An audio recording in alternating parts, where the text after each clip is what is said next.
যথারীতি জানতে চাই। সরকার যেন লুটপাটে ব্যস্ত ছিল আর আমাদের যুব সমাজকে অপরাধের মধ্যে জড়াই দিয়েছিল, যাতে কেউ বিপ্লবী না হয়, কেউ যেন দেশপ্রেমিক না থাকে।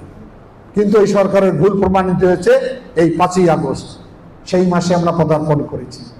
মনে করেছে যে আমাদের ছেলেপেরা মাদকাসক্ত হয়ে তারপরে ক্যাসিনোর মধ্যে ঘুমিয়ে আছে। আমরাও আতঙ্কিত হতাম তোমাদের জন্য, যে এত দেশে অন্যায় হচ্ছে, জুলুম হচ্ছে, লুটপাট হচ্ছে, যুব সমাজ কেন জেগে ওঠে না।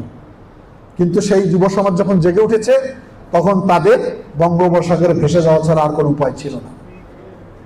কিন্তু পরিকল্পিতভাবে যুব সমাজকে ধ্বংস বিনকশা করেছিল সরকার।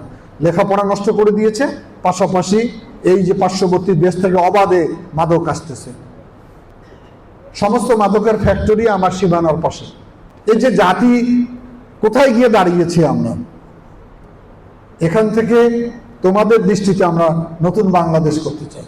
উপস্থিত অতিথিবৃন্দ, সাংবাদিকবৃন্দ এবং আমার এই বৃক্ষরোপণের কোনো বিকল্প নাই, সেটা আমরা প্রতি পদে পদে শ্বশুর পরিচয় দিতে হবে যে আমি এখান থেকে নিবন্ধিত।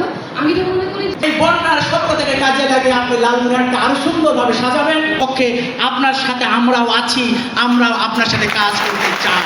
আত্মসম্মানটুকু আপনারা দেন যে আমরা মানুষের জন্য কাজ করতেছি। আমরা মানে এমপি নারীর আরো বেশি হয়। স্বেচ্ছাসেবী ভাই বোনদের জন্য আজকের অনুষ্ঠানের এ পর্যায়ে বক্তব্য আমাদের সকলের মাঝে মধ্যমণি হয়ে এবং সর্বোপরি আপনারা সামনে যারা উপবিষ্ট রয়েছেন এই একের পর